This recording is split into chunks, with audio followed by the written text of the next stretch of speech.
What is going on, Chess YouTube? In today's video, we're looking at a crazy game played between a young Praggnanandhaa and the GOAT Magnus Carlsen in the 2022 Meltwater Tour Finals. Of course, Praggnanandhaa back then was only rated 2678. He was just a baby grandmaster compared to Magnus, but despite that, he gave Magnus the fight of his life. This game was insane. Let's dive right in. All right, in the game, Praggnanandhaa opens 1 e4, and Magnus in this game, he doesn't go 1 e5 or c5. Oh no, he goes 1 c6, the Caro-Kann Defense, mixing things up against the Indian Super Grandmaster, at least Super Grandmaster in today's terms. Now Praggnanandhaa, d4, then d5. Very standard stuff. And which line of the Caro-Kann will Praggnanandhaa go for here? There are a million different lines here. And in the game, White does go for the main line. That is e5, the advanced variation, gaining space in the center of the board. Now Magnus goes bishop f5, getting his bishop outside that pawn chain before going e6. Very standard stuff. And now here, the main line for White, of course, is the short variation, I believe named after Nigel Short, where you go knight f3, bishop e2, short castles, and so on. But instead, in the game, Praggnanandhaa h4, gaining space on the king side here, threatening g4, trying to trap the bishop on the king side. This is known as the tall variation, and it is very aggressive. Now, of course, Black goes h5, clamping down on the g4 advance. If you don't, White goes g4, driving back that bishop. Now, from here, Praggnanandhaa, bishop d3 is the move, offering the trade of those light squared bishops, a solid choice, and Black does trade on d3. So bishop takes d3, then queen takes d3, and here Black does go e6. His bishop is outside the pawn chain. It is traded off, and now he goes for that light squared pawn triangle in the center of the board. Gotham Chess would be proud of this light squared strategy by Black. Now here, Praggnanandhaa, on move 7, he's got a few different options. The main line, of course, is bishop g5, putting pressure on the queen on d8 immediately. But instead, the Indian Super Grandmaster goes knight f3, a slightly more passive move. Of course, White will still have chances for a tiny edge, but it won't be much. Now, Magnus plays the main line, queen to a5, flying out with the queen, putting pressure on the king on the e1 square. And now Praggnanandhaa has many different ways to block the attack. There are at least 5 different ways to block the attack here. And in the game, White does go knight b d2, blocking the check with the knight. Now here, Black, the next step in his plan is to bring a knight on g8 all the way to the f5 square. There are 2 different paths the knight can take. In the game, the knight takes the more interesting path, knight to h6 by Magnus Carlsen, intending a fast knight f5, putting pressure on the weak pawn on d4. That pawn is typically weak in the advanced Caro-Kann, the advanced French defense, and so on. Now here, Praggnanandhaa, he castles kingside. Black goes knight f5, putting pressure on that pawn on d4, and White goes knight b3, developing his knight, defending d4, and putting pressure on the queen on a5. Now here, the queen must move, and Magnus finds a very interesting move. This one shocked me a little bit when I first saw it, but when you study it, it makes a lot of sense. Here, Magnus actually goes queen to b5. He doesn't go to c7 or d8 with the queen. That made more sense to me initially. Instead, queen b5 is the move, and what is the idea here? Here, Magnus knows if White takes on b5 and Black takes back, that would actually be good for Black. Now, this didn't happen in the game, but if White does take on b5, it's actually a dubious move because Black recaptures, and then despite having a slightly weakened pawn structure, his pawns on the queen side are very safe, and he has this open c file to work with to pressure the weak pawn on c2. So that would be very good for Black. Instead, in the game, queen d1 was played by Praggnanandhaa, keeping the queens on the board and maintaining attacking chances in the middle game. Now here, Black, of course, his main strategy is to put pressure on the pawn on d4 with the c5 advance, and that is what Magnus goes for in the game. So c5 was played immediately, and now Pragg has a choice. Do you want to take on c5, defend with c3, do nothing, allow Black to take? Well, in the game, d takes c5 was chosen. Pragg knows it's going to be very hard to maintain that pawn on d4, so instead he takes and gives his both his knights access to the d4 square. Now, Black takes on c5 with the bishop, bishop takes c5, and of course, White is going to have the option of winning that very important dark squared bishop. Before he does that, he drives back the queen with a very precise move, a4, gaining space on the queen side and hitting the queen with a gain of tempo. Now, Magnus goes queen c6, dropping back with the queen, and White does trade on c5. Knight takes c5, and then queen takes c5 is the sequence. Now, here Pragg plays yet another very important move, simply c3, clamping down on that d4 square and discouraging any sort of d4 advance by Black. Very, very important stuff. Now, here, Magnus goes knight c6, increasing control control of the d4 square. Of course, Magnus, if he can get a d4 break-in sooner or later, that would be massively beneficial for his position, simply blowing open the center of the board and getting all of his pieces activated. Of course, here, the main imbalance in this position is that pawn on e5. If Praggnanandhaa can prove the pawn on e5 is safe, and if he can defend it, he can use that as a launching point to attack the black king on e8. However,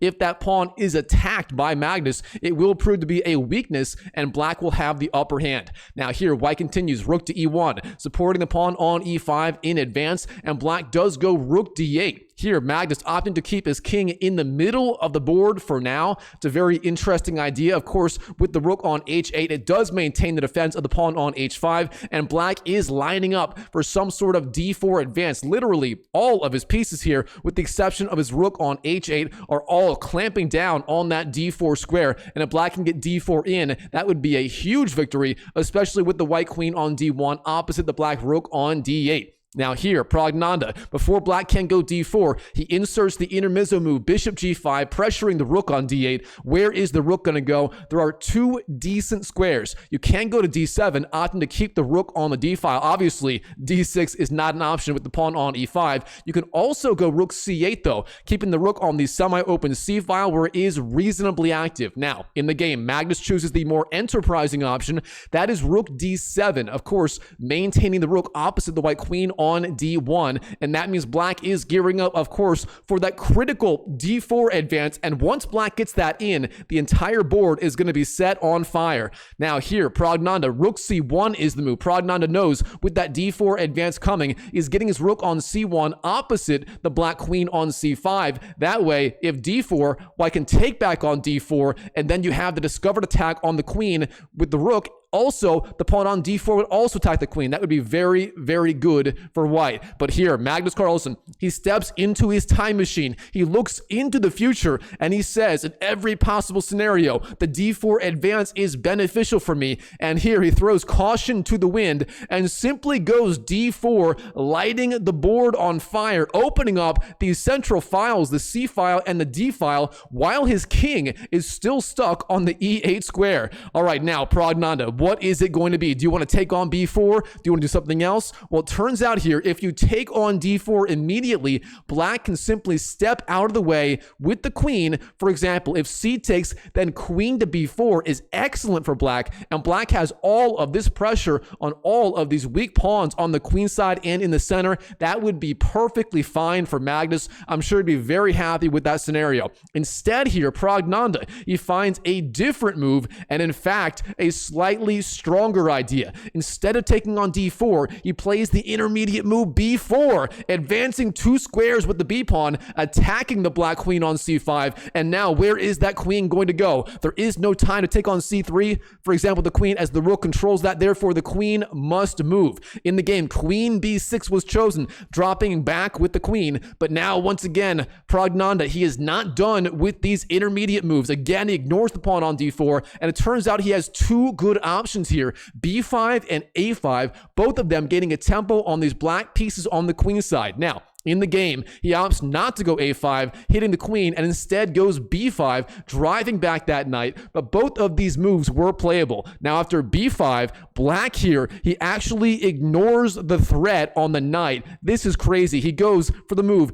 d takes c3, opening up the attack on the queen on d1. Of course, with the rook attacking the queen, you have no time for b takes c3, as that is met by rook takes d1, and black would be winning material and likely the game. So, instead, queen b3 chosen in the game. Black goes knight c to e7. Of course, his knight on c6 was being targeted, and e7 is a solid square. It supports the other knight on f5, and it's eyeing the d5 square, and d5 is literally a perfect square for that knight. It's centralized, it's supported by e6, it's defending c3, and so on. All right, now here, white takes on c3, rook takes c3. Very logical, and black decides, you know what, it is finally time to get my king out of the center of of the board, and he goes short castles. Now, this is an especially good move now that the queen is no longer on d1, as on d1, it was indirectly eyeing the h5 square. You can imagine if that knight on f3 ever moved to, say, d4 or d2 and so on, that queen would be eyeing the h5 pawn. But with the queen no longer on d1, instead on b3,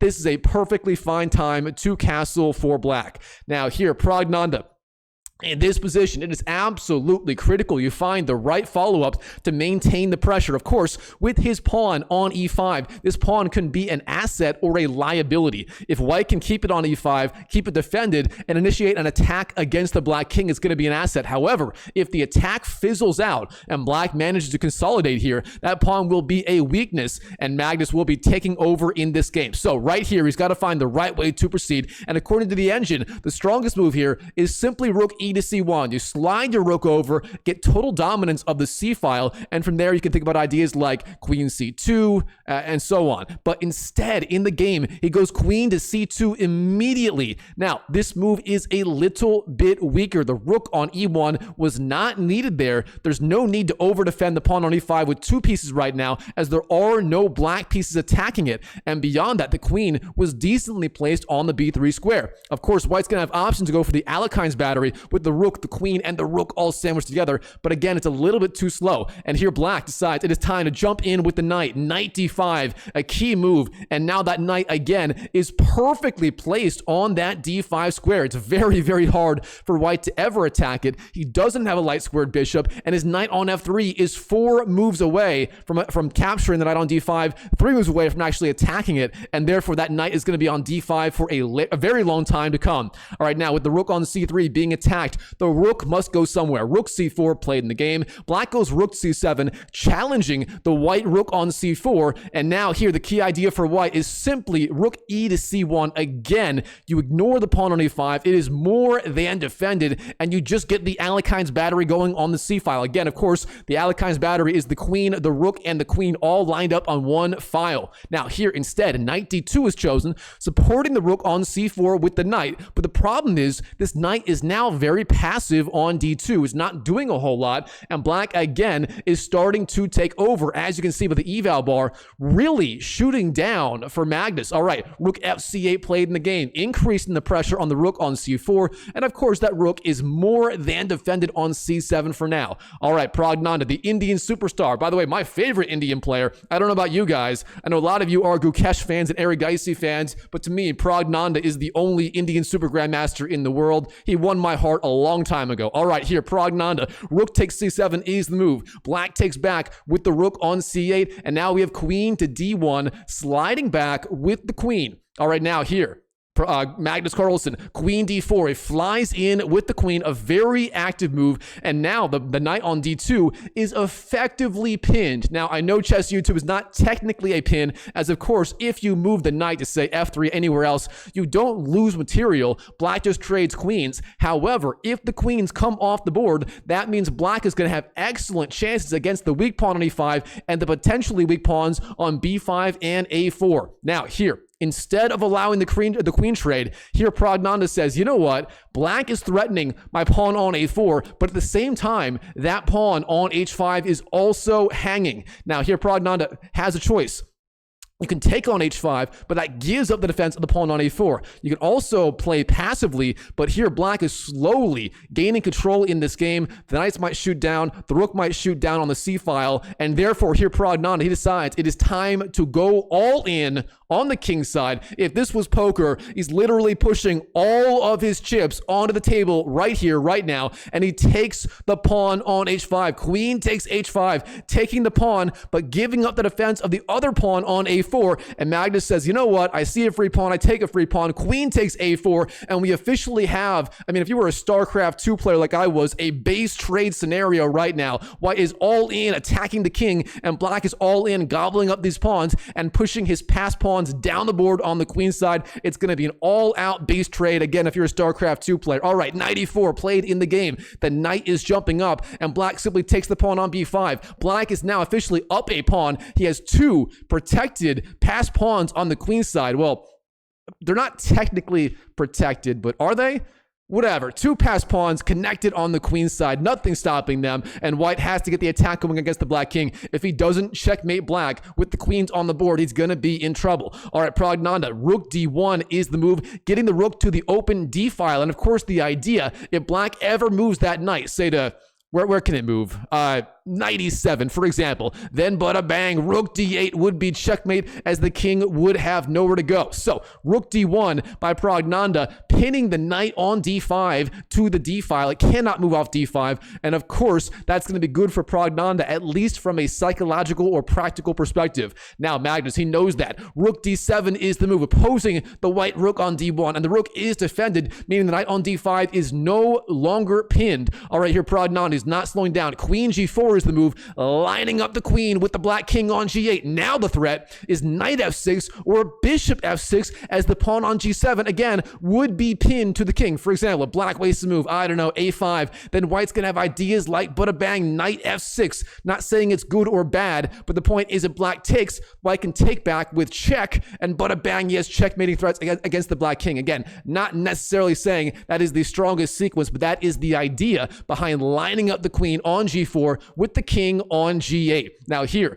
Magnus Carlsen, he respects the threat so much, he simply slides the king out of the way to f8 right away. King to f8 play in the game. Now Praggnanandhaa, queen to h5. What is he doing? He's threatening checkmate. If black wastes a move, then bada bang, queen to h8 is checkmate, as the king has nowhere to go and no way to block the attack or take the queen. So instead, here on move 32, Magnus Carlsen, king to g8, sliding back with the king, going back and forth, back to g8, guarding h8, stopping queen h8 ideas. And what does Praggnanandhaa do? He says, all right, no problem, queen to g4, renewing the threat of bishop f6 or knight to f6 ideas, again, renewing the idea of the queen opposing the king. And now here, Magnus Carlsen, if he wanted a draw, he could get it on the spot. Here's how: king to f8, queen h5, king g8, queen g4, both players go back and forth forever. But of course, the GOAT, Magnus Carlsen, he is in no mood for a draw. Instead, knight to b6, dropping back with the knight, challenging the white rook on d1, but allowing all kinds of knight f6, bishop f6 ideas here. And what should white be doing right here? Well, this is a good time for a puzzle. If you like puzzles, pause the video right now and try to find the key idea for Praggnanandhaa right here. This is quite a critical moment in this game, and it's a beautiful tactical shot. And while you're at it, go and smash that YouTube like button for more videos just like this. All right, here, the key idea, of course, the whole point of queen g4 is you jump in with the knight to f6. The point being, if you take with the pawn, then you can recapture with the pawn or the bishop. And actually, the computer says instead of either of those, the strongest move is actually bishop to d2. What you want to do from there, you open up the discovered attack on the king, and from there, you're flying into the b4 square, trying to cut off this diagonal. It's all absolutely insane. It's a very strong sequence of moves, but in the game, Praggnanandhaa, he either doesn't see it, or he miscalculates, or for some reason, he doesn't go for it. If you know why he didn't actually go for this line,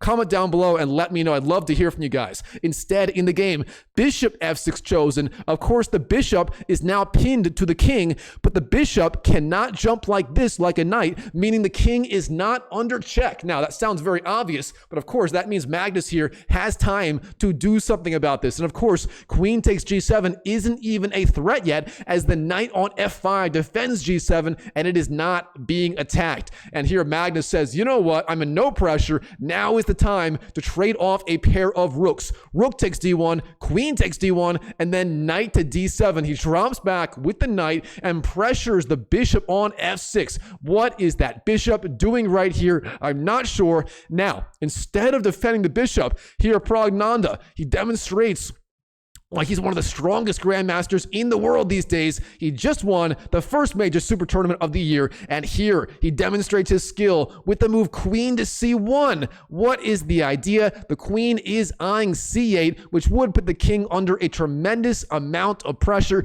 and it still maintains pressure on this diagonal, eyeing the g5 square. Now, what should Magnus Carlsen be doing here? Well, it turns out, according to the engine, the strongest line is g takes, e takes, and then queen to e5. Now, instead of that in the game, queen to c6 was chosen. Magnus saying, you know what? I'm going to challenge the white queen on c1. If we trade queens, I'm going to have an instantly winning endgame. For example, look at the eval bar collapse in this scenario. Here, that pawn on a7 is going to shoot down the board. Well, the eval bar didn't collapse, but nonetheless, it is a losing endgame. Praggnanandhaa would have 0 chances. So instead of that, he goes queen to f4, keeping the queens on the board and therefore keeping the practical chances alive in this game. The computer says objectively not as good, but from a practical standpoint, clearly the better move when you are playing between 2 human players. All right, now here, Magnus, he decides it is time to get rid of that bishop on f6. G takes f6 chosen in the game. White takes back, and now we have that pawn wedge on f6, the alpha 0 pawn, the queen, the knight, all the pieces here are closing in on the black king. Praggnanandhaa is clearly going to have some chances. Now Magnus says, all right, things are getting dangerous. I'm going to go king to h7, getting my king off the back rank, guarding both g6 and h6 with the king. A decent idea, but Praggnanandhaa, queen g4, eyeing h5 and g7. Now here, Magnus, queen c1 is the move, flying down with the queen. The king goes to h2, and now we're going to see the idea of queen c1 in the first place. You aren't just hitting the king, you're eyeing the h6 square with the queen, and bang, queen h6 is the move, retreating with the king, and now it's going to be almost impossible to checkmate the black king on h7. But here, Praggnanandhaa, he spots another beautiful tactical idea. This one is very flashy, but relatively simple. Pause the video and see if you can find this one right here. All right, Praggnanandhaa, the move is knight to g5. You hit the king has to move, king g8, and now with the queen lined up with the king, you have your choice of discovered attacks on the king. And here, Praggnanandhaa, knight takes e6 is the move, a brilliant idea. And by the way, I do want to point out real fast, in this position, the king must go to g8. If you go to h7 instead, then bada bang, knight f7 wins the queen on the spot. You cannot allow that. So instead, king g8 played, and then bada bang, knight takes e6, the brilliant move, opening up the attack of the queen on the king, meaning you win the free pawn on e6. But keep in mind, black here is still up an entire piece, that being the piece, the bishop, that was sacrificed on the f6 square. All right, now here, Magnus Carlsen, queen g6. He blocks the attack of the queen on the king on g8. Praggnanandhaa, queen to c4. He slides over with the queen, eyeing the c8 square and keeping everything alive for now. Of course, the knight on e6 is under attack. Black takes it, but white is going to be able to win back a piece immediately. So we have f takes, queen to f7, blocking the attack, and then queen takes f5. Now here, Praggnanandhaa, he's still down a piece. That pawn is going to fall. Let's play one more move here. Knight takes f6. Now, Praggnanandhaa, what does he have? He has 1, 2, 3 pawns on the king side and the queen. Black has the knight, the queen, and 2 pawns on the queen side. That means black is at the equivalent of 2 pawns here, and Praggnanandhaa is likely going to be losing in the endgame against Magnus Carlsen, but he still has chances, especially if he can get his pawns rolling down the board as soon as possible and creating some checkmating threats against the black king. That is his only option here, and Praggnanandhaa, he knows this, and for that reason, g4 is the move, but a bang, getting the pawns rolling down the board as soon as possible. Black goes knight d5, Praggnanandhaa, queen g5, hits the king on g8, king to h7 is the move, king g1, driving back with the king, and now Magnus says, it is time to get my pawns rolling, a5 is the move. It is now another StarCraft 2 base trade scenario, black on the queen side, white on the king side. What more could you ask for from a game of chess? All right, queen d2, the queen drops back, hits the knight, hits the pawn on a5, and still eyes the king side. Black goes queen to e6, trying to defend. Of course, if white takes on a5, black takes on g4. The counterattack coming handy. And here Praggnanandhaa says, you know what? We're giving up that pawn. It must be sacrificed. Queen takes a5, queen takes g4. The king is under check on g1. The king slides over to the f1 square. King to f1.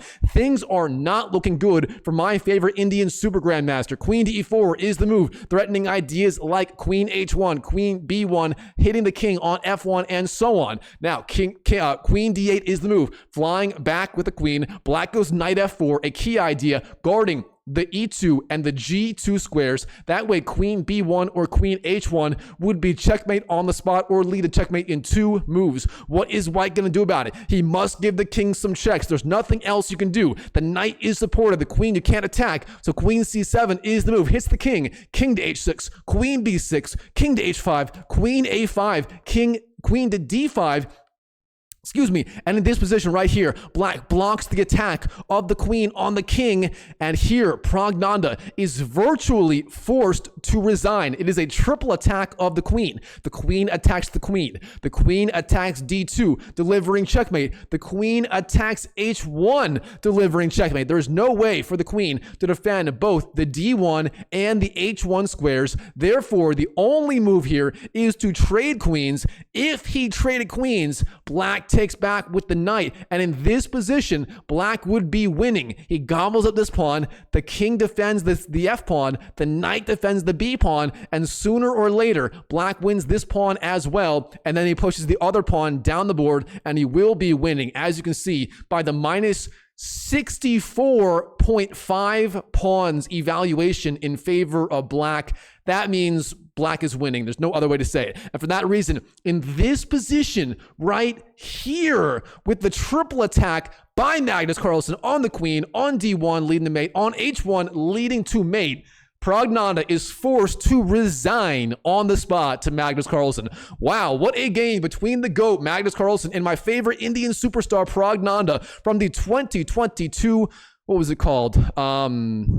2022 Meltwater Tour Finals. All right, Chess YouTube, hope you enjoyed this video and me holding my breath for 20 minutes straight. This is the first time I have ever filmed a video start to finish with literally 0 breaks, 0 edits. I can't believe I held my breath for 20 minutes. It's a new personal record for me. I'm just crushing it today. So anyways, hope you enjoyed the video. Comment down below, smash that like button. And if you want to see more Praggnanandhaa versus Magnus Carlsen action, check out this video right here, where Praggnanandhaa plays a rook sacrifice on move 7 straight out of the opening in the Pirc defense against Magnus Carlsen. That game was insane, and it features not just 1, not just 2, not just 3, but 4 rook sacrifices. I'm not joking. Watch that game if you don't believe me. It's my most popular video of all time. So check it out, and I'll see you in the next video.